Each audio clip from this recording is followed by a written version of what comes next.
लद्दाख में line of actual control यानी कि LAC पर स्थितियां सामान्य होने के बाद गश्ती शुरू होगी।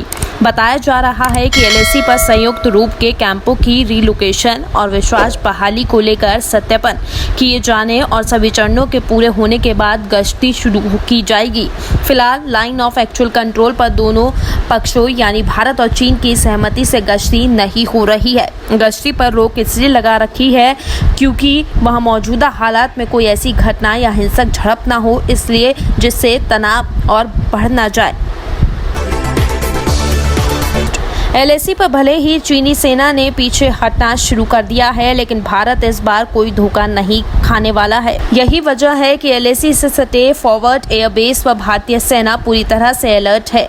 वायुसेना के सुखोई हो या फिर MiG-29 फाइटर जेट्स या फिर ग्लोब मास्टर एयरक्राफ्ट दिन रात सीमाओं की निगरानी कर रहे हैं, क्योंकि भारत इस बार 62 की जंग वाली गलती नहीं करने वाला है। लाइन ऑफ एक्चुअल कंट्रोल यानी कि LAC पर चीनी सेना 2 महीने की तनातनी टकराव और हिंसक संघर्ष के बाद डिसएंगेजमेंट के लिए तैयार हो गई है। सुपर पावर का दम भरने वाला चीन अगर बातचीत की टेबल पर बैठने के लिए मजबूत हुआ है तो उसमें भारतीय वायुसेना का अहम योगदान रहा है। भारतीय वायुसेना के front line aircraft Sukhoi, MiG-29, Mirage 2000 हो या फिर अपाचे अटैक हेलीकॉप्टर दिन रात LAC से सटी एयर स्पेस पर कॉम्बैट एयर पेट्रोलिंग कर रहे हैं, क्योंकि इस बार भारत 1962 के युद्ध वाली चूक नहीं कर सकता है।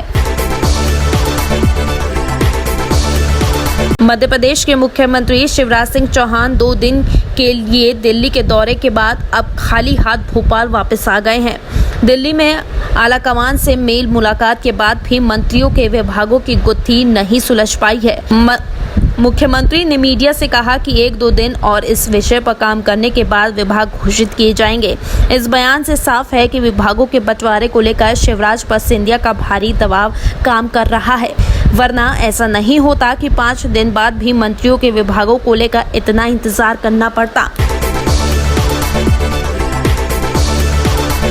कांग्रेस नेता राहुल गांधी ने हाल ही में प्रधानमंत्री केयर्स फंड के तहत मिलने वाले वेंटिलेटर पर सवाल खड़े किए थे। अब वेंटिलेटर बनाने वाली संस्था की ओर से राहुल गांधी को जवाब दिया गया है और सभी आरोपों को नकारा गया है। PM केयर्स फंड के तहत AGVA हेल्थ केयर वेंटिलेटर बना रही है। इसके को फाउंडर प्रोफेसर दिवाकर वेश ने कहा कि उनके वेंटिलेटर पर जो सवाल खड़े किए जा रहे हैं वो निराधार हैं। क्वालिटी के आधार पर उनका वेंटिलेटर हर मानक पर खरा उतरता है। प्रोफेसर दिवाकर ने कहा कि हमारे वेंटिलेटर करीब 5 से 10 गुना तक सस्ते हैं। एक वेंटिलेटर की कीमत 10 से 15 लाख होती है, लेकिन हमारे वेंटिलेटर की कीमत सिर्फ 1.5 लाख रुपए तक है। इन प्रोडक्ट्स में अंतर्राष्ट्रीय कंपनियों का जाल काम करता है। क्या वो लोग स्वदेशी प्रोडक्ट को बढ़ावा नहीं देंगे? जल्द देश के अलग अलग हिस्सों में तेज बरसात होने की संभावना है। इस बात की जानकारी भारतीय मौसम विभाग ने दी है।